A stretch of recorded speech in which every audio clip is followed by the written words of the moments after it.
Is there any non-Muslim brother here? There is a non-Muslim brother. You want to put his question in Tamil, and the translation will be done. Do we have a translator here? Can some brother come here and translate? Yeah, we have a translator, brother. Yeah, okay. Good evening everybody. I am Balaji, working in eureka foods. யூஸ்வலாக அந்த சாதாரண ஒரு எறும்போட உயிரோட value ஒன்று தான், நம்ம ஹியூமனோட உயிரும் ஒன்று, அதோட வேல்யூ ஒன்று தான். ஸோ நம்ம இந்த பீஃப் மட்டன்லாம் சாப்பிட்றோம், ஸோ அது தப்பு இல்லையா? தென் வந்து பார்த்தீங்கன்னா இந்த ஹிந்து முஸ்லீம் கிறிஸ்டின் மூணு, இந்த பகவத்கீதை ப்ளஸ் பைபிள் தென் குரான் மூணு கேஸ்டும் ஃபைனலாக எல்லா உயிர்களெடுத்தும் அன்பு செலுத்துங்க தான் சொல்கிறாங்க. ஸோ முஸ்லீமை மட்டும் ஸ்பெஷலாக நீங்கள் சொல்கிறது சரியாக புரியல. So the brother posted a question that the killing of an ant, and even if it is an ant, that it's harmful. But on the broader side, Muslims normally what they do is they try to slaughter cows and everything. So they, according to him, that Muslims eat more of beef, mutton, and so is that not wrong? Because in both in Gita and Bible and Quran, everywhere you should show mercy to all animals. So, but that's not being followed. Brother asked a question that even killing an ant is wrong and killing living creature is wrong. So why do Muslims have non-veg by having mutton, beef, killing animals? Isn't it wrong? Shouldn't we show mercy? I do agree with the brother, the first part of his question. And I understand that he can understand English, but he cannot speak.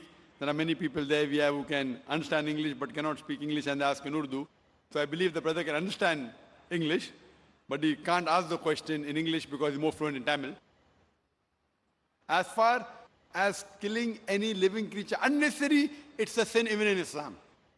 Even in Islam, it's a sin to kill any living creature unnecessary. And there are hadith in which the Prophet has said, when a person was there making a bonfire, the Prophet said, don't make a bonfire there because there are ants. Shift the position. That means the Prophet also was worried that that bonfire may kill the ants. So he asked the Sahabas to shift the position so that the ants don't get killed.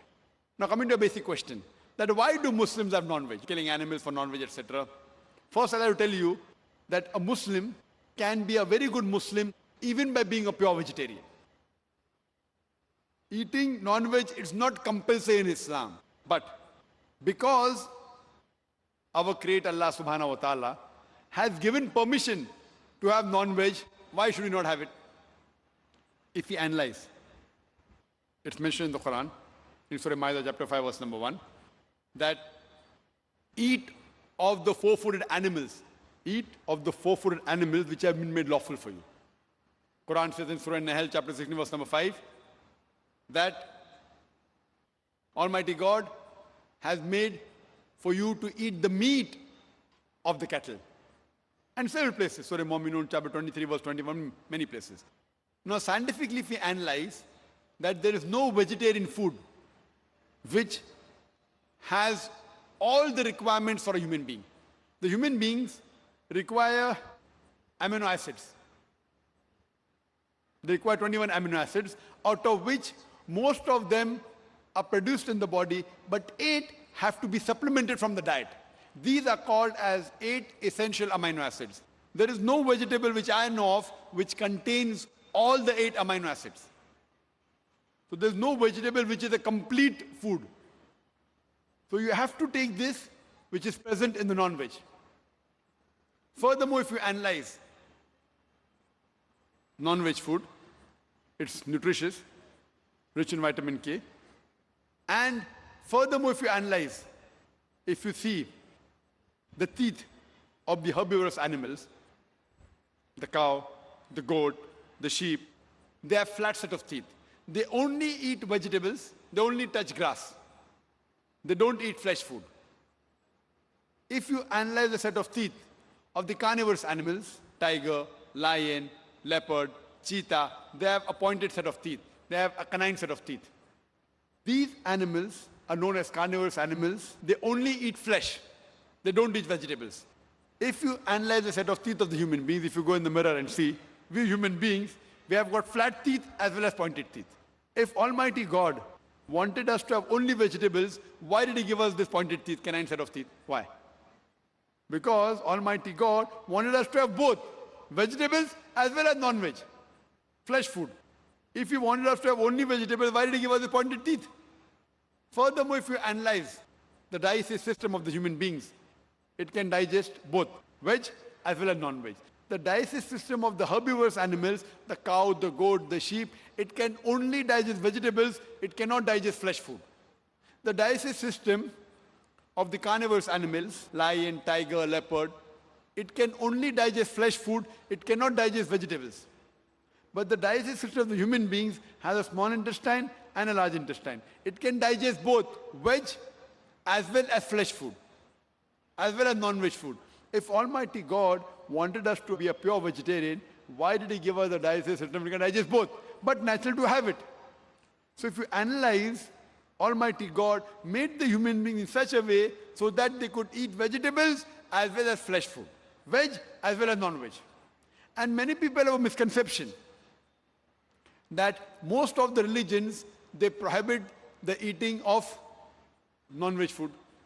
And many of the Hindus, they have a misconception.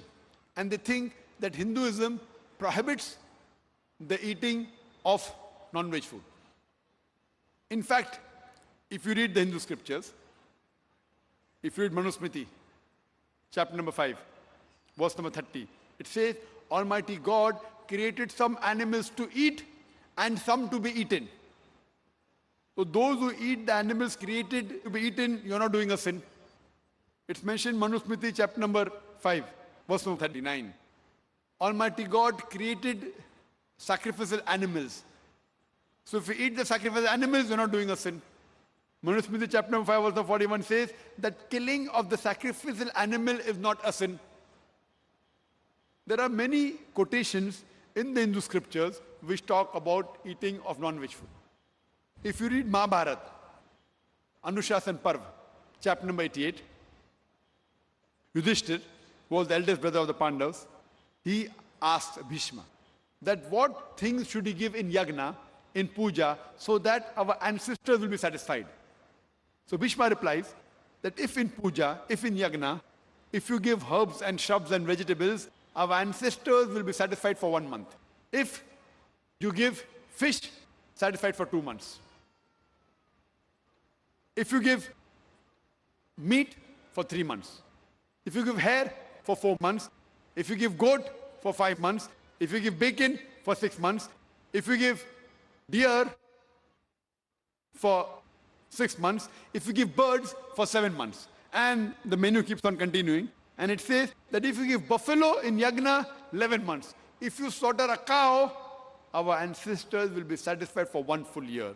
And if you give a rhinoceros, then our ancestors are satisfied inexhaustibly. There's a full menu given in Mahabharata. So if you read the Vedas and the Hindu scriptures, the sages and sons, they had non-veg, they even had beef. But the reason you find many Hindus, they say that eating non-veg is prohibited because they are being influenced by the non-violence philosophy. You know, even the Jains. And what these people who believe in non-violence say, that killing of living thing is prohibited. Therefore, killing an animal is a sin. So I agree with them that if killing any living creature unnecessary is a sin. But if you say killing living creature is sin per se, then I tell them that even the plants you have, they have got life. Previously, we did not know that plants have got life. Therefore, they used to think that killing plant is fine. Today, we know that even plants have got life. So the logic has changed. Yes, Zakir, we agree plants have got life, but plant can't feel pain. Therefore, killing a plant, having vegetable, is lesser sin as compared to having non-veg, that flesh food.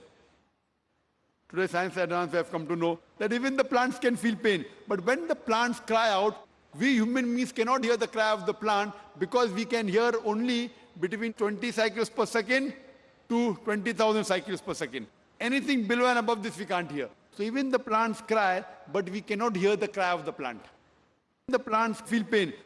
Today science tells us, to the logic exchange, they say, yes, Brother Zakir, we understand that plants have got life, they can feel pain. But you know, the plants have got 2 or 3 senses, the animal have got 5 senses. Therefore, killing animal is a greater sin.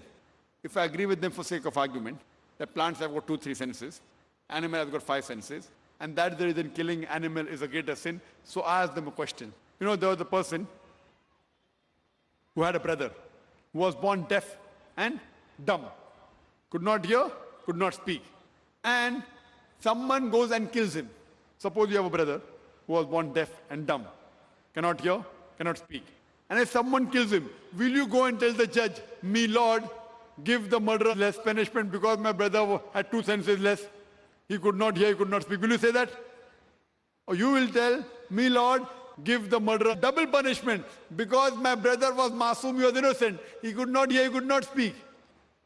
So in Islam, it does not mean that if you have 2 senses less, you have less punishment, or you have more senses, more punishment. Quran says, eat of the good things they have provided to you. As long as the thing is good and halal, it is permitted, you can have. So in Islam, we are allowed to slaughter animal only for eating. Unnecessary for hunting, for sports is prohibited. Like making a bonfire, ants are being killed, the Prophet said don't do it. So killing any living creature is prohibited unless if it is for eating, for survival, and it is amongst the permitted animals which God has given permission. As Manusmriti says, God has created some animal to eat and some to be eaten. If you kill the animal to be eaten, you're not doing a sin. Otherwise, generally, I per se, if you analyze, I've got no problem if the non-Muslims don't have non-veg. Because if every non-Muslim in India starts having non-veg, then the price of mutton and beef will go high. So I've got no problem if the non-Muslims don't have non-veg. But if anyone takes an objection that killing animal is a sin, that's the time I give this answer. Otherwise, in Islam, you can be a very good Muslim even by being a pure vegetarian. But since Allah has given permission, there is no harm if you have non-veg, as long as it is among the permitted animals. Hope that answers the question.